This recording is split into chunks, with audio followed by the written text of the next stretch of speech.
I need to tell you something that might be uncomfortable to hear. The car you bought to look successful. The designer clothes you stretched your budget for. The phone you upgraded even though the old one worked fine.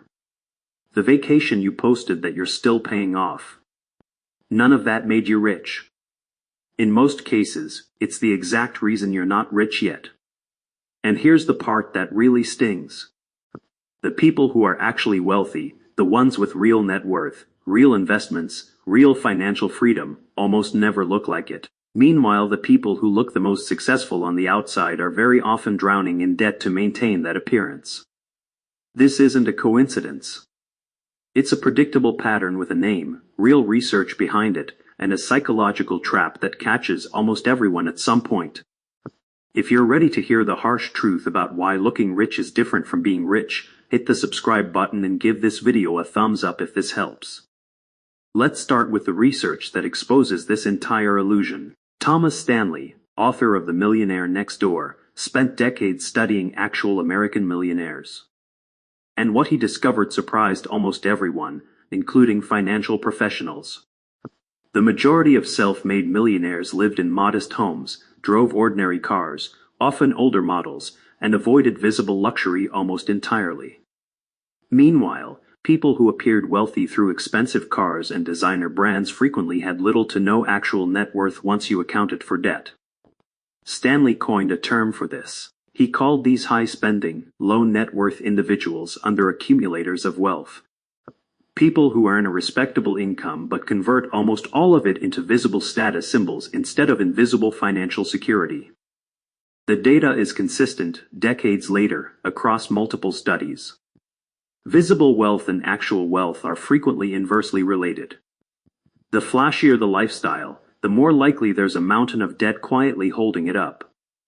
So why does this happen? Why do intelligent people consistently sacrifice real financial security for the appearance of success? The answer is a psychological concept called social signaling. Humans evolved in small tribal groups where status directly impacted survival and reproduction. Higher status meant better access to resources, allies, and opportunities.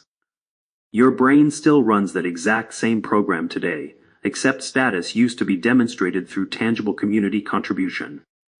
Today it's demonstrated through purchases. A luxury car doesn't just transport you. It signals to your brain and to everyone watching that you belong to a certain tier. Designer clothing signals taste and success. A new phone signals that you're current, relevant, not falling behind. None of these items are really about function. They're about communication. You're not buying the product. You're buying the message it sends to other people. And here's the trap. That signal requires constant renewal. Status fades. The car becomes old news. The phone becomes last year's model. The clothes go out of style. So the signaling never stops. It just keeps consuming money that could have been building wealth instead. Now here's where it gets really interesting. Because there's a second psychological force working alongside social signaling that makes this trap even harder to escape.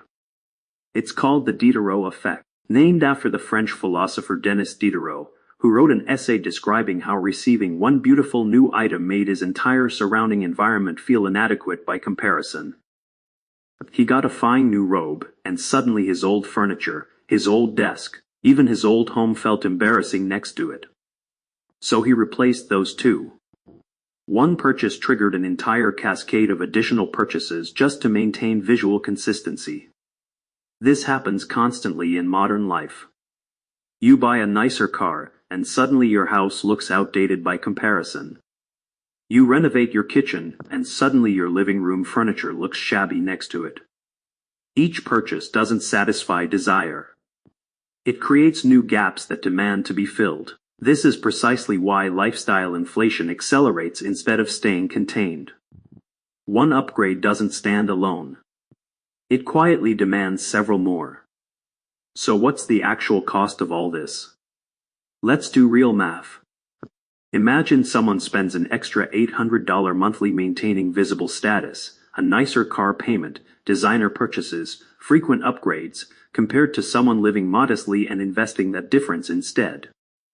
Over 30 years, invested at a conservative 7% annual return, that $800 monthly difference grows to approximately $980,000. Read that again. Nearly $1 million, not from some genius investment strategy. Simply from choosing not to fund the appearance of wealth and instead funding actual wealth. This is the brutal mathematics hiding behind every status purchase. It's never just the price tag. It's the price tag plus everything that money could have become if it had been invested instead. So how do you actually escape this trap, especially when social pressure to look successful feels constant and very real? First, separate identity from possessions deliberately. Remind yourself explicitly that your value as a person has nothing to do with your car, your clothes, or your phone. This sounds obvious, but most overspending happens because somewhere underneath the purchase, identity and possession have quietly merged together. Second, change your environment, not just your mindset. If your social circle consistently signals status through spending, your behavior will gravitate toward matching them regardless of what you intellectually understand. Spend more time around people who openly discuss building wealth rather than just displaying it. Third, before any significant purchase, ask one brutally honest question. Am I buying this because I genuinely need or want it, or because I want people to perceive me a certain way? That single pause exposes more unnecessary spending than any budgeting app ever will. Fourth, redirect the exact dollar amount. Every time you resist a status purchase, immediately move that exact amount into an investment account. This transforms restraint from a sacrifice into a visible, motivating, compounding win. Here's the harsh truth wrapped in one sentence. Every dollar spent trying to look wealthy is a dollar that can never become actual wealth, and the tragic irony is that the people working hardest to appear successful are often furthest from financial security, while the people quietly building real wealth rarely look like they're doing anything special at all. Looking rich and being rich are not the same path. In fact, more often than not, they're moving in completely opposite directions. If this hit differently than you expected, hit subscribe. And tell me honestly, what's one purchase you've made specifically to look successful rather than because you actually needed it? Let me know in the comments. No judgment. We've all done it.